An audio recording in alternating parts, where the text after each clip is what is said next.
Jean-Pierre Berthet, bonsoir. Vous êtes Bonsoir. chroniqueur à Judiciaire et vous avez suivi l'affaire Grégory depuis le début, vous me disiez. 1984. Voilà, à TF1 en au octobre. début.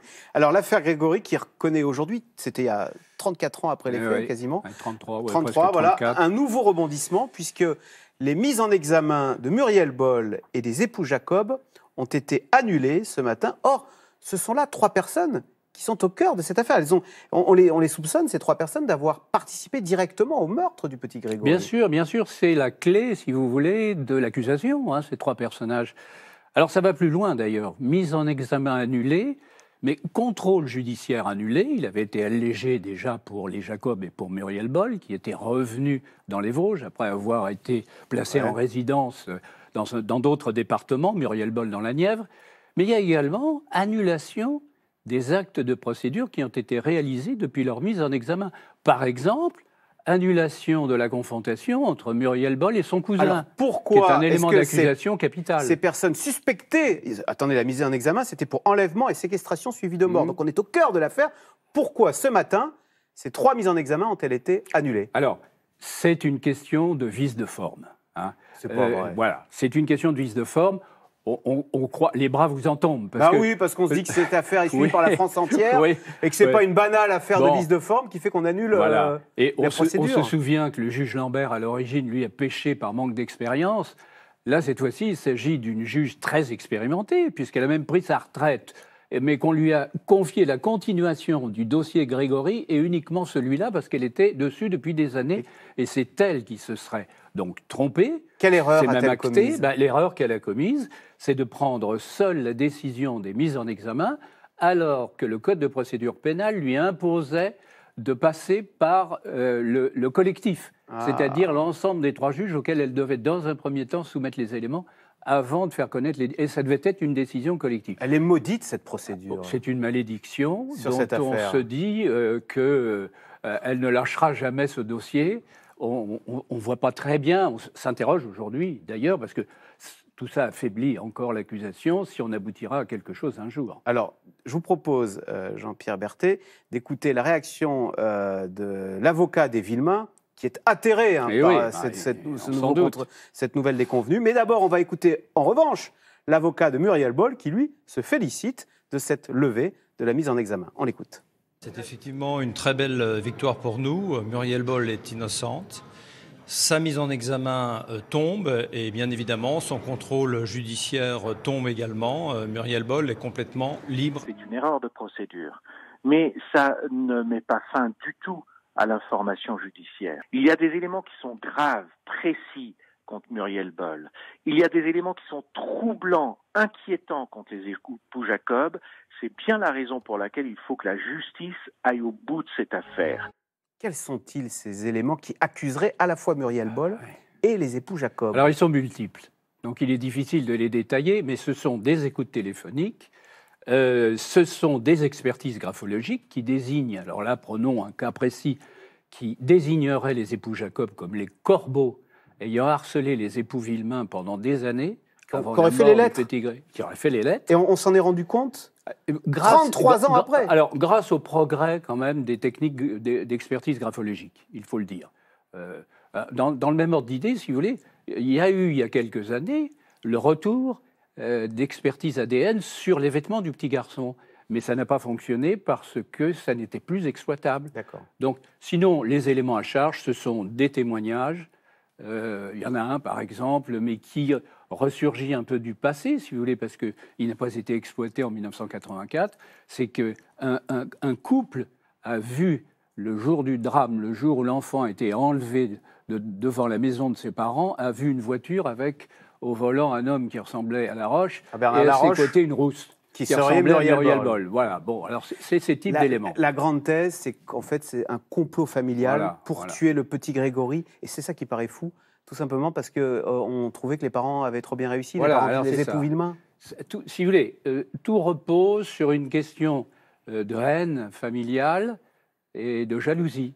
Et il y aurait en effet eu un ressentiment général d'une grande partie de cette famille, parce qu'il y a de multiples clans contre Villemain, qui a eu le malheur, si vous voulez, d'être nommé contremaître et d'être du coup de devenir une sorte de chef dans l'usine où il était d'ailleurs le chef de La Roche. On a expliqué que les tensions avec La Roche tenaient à cela. Qui l'a assassiné, du coup, parce qu'il est persuadé, Jean-Barry Villemain, que c'est La Roche. Que c'est son cousin, Bernard Laroche, qui a tué son fils. Bien sûr, il n'en a jamais démordu, même au procès que j'ai couvert à la cour d'assises de Dijon, où il a été condamné à 4 ans de prison à l'époque. Vous avez une intime conviction? Alors, j'ai l'intime conviction qu'on va avoir du mal à arriver au bout de quelque chose. Voilà. Parce que bon, je ne peux pas... ce serait trahir, sans nous la dire, vous voulez. Vous en avez une de conviction? J'ai une thèse.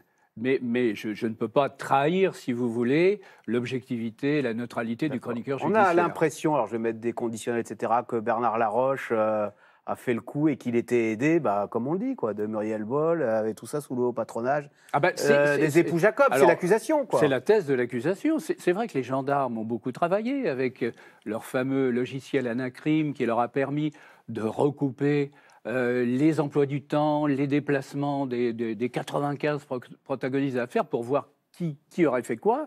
Et c'est vrai qu'eux aboutissent à la thèse que Laroche, assisté de la petite Muriel Boll, a enlevé l'enfant devant la maison des parents. Il était sur le bac à sable. Et que les Jacob ont aidé dans la séquestration, voire l'élimination de l'enfant dans un deuxième temps. Complot familial. Alors, ce qui est effarant, donc on l'a dit, c'est que l'enquête, une fois de plus, est victime d'un vice de procédure. Avec le recul, c'est effarant, cette affaire est jalonnée comme ça de vices de forme. Oui. Ce sont des erreurs qu'on ne reproduirait plus aujourd'hui. Plus difficilement. On est quand même aujourd'hui dans un système judiciaire où dès qu'il y a une affaire médiatisée, ce qui a été évidemment le cas avec l'affaire Grégory, il n'y a plus un seul juge d'instruction comme ce malheureux juge Lambert, mais ils sont 3. Ce qui est quand même déjà une garantie, si vous voulez, de meilleur travail et de meilleure avancée dans l'enquête. Et puis il y a l'ADN. Rappelez-vous, il faut encore une fois se le dire, que la scène de crime au bord de la Vologne, quand l'enfant a été repêché pieds et mains liés, elle a été piétinée par des photographes, des paparazzis, des badauds, etc., parce que les enquêteurs ne prenaient aucune précaution. Pensez bien qu'aujourd'hui, on ceinturerait la zone et on relèverait un certain nombre d'indices, notamment qui permettraient par l'ADN d'identifier qui a touché au petit Grégory dans les heures qui ont précédé sa disparition. Et puis, alors, nouveau drame, le juge Lambert. Le juge Lambert qui s'est suicidé. Ouais, il a porté sa croix toute sa vie avec cette affaire qui l'a humilié. Il a écrit un livre pour se dédouaner. Il vous a convaincu, son livre, d'ailleurs? Homme fragilisé. Ce qui m'a convaincu, c'est la souffrance de cet homme-là, qui est allé jusqu'au bout de ce martyre qu'il a vécu. Il a été débordé, il a été dépassé par les événements, mais il finit sa vie d'une manière évidemment tragique. Les Villemain, ils en sont où? Donc les parents du petit Grégory. Ce qu'on sait des Villemain, c'est qu'ils sont très discrets, mais ils ont refait leur vie dans l'Essonne. Ils ont eu 3 enfants. Donc le petit Grégory a 3 demi-frères, demi-sœurs. Plus petits. Oui, bien sûr. Et ils ont eu du travail, bien sûr. Je pense qu'il est encore en situation de travailler, vu son âge aujourd'hui. Et bon, voilà, mais ils ne se font entendre que par avocat interposé. Voilà, mais ils refusent de parler à la presse, ils sont dégoûtés. Ils en veulent à la presse, d'ailleurs?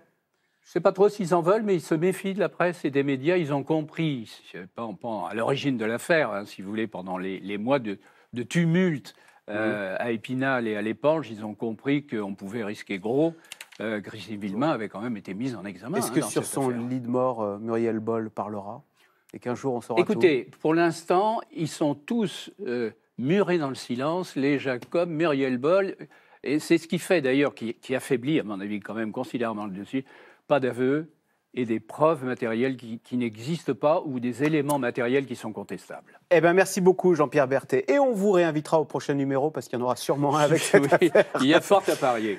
Tout de suite, Caroline Roux, c'est dans l'air. Édouard Philippe fête ses 1 an à Matignon, un Premier ministre populaire. Mais quelle politique, quel style a-t-il insufflé à Matignon, donc pour ce Premier ministre issu des rangs de la droite? C'est dans l'air, est intitulé ce soir, Édouard Philippe populaire, mais pourquoi?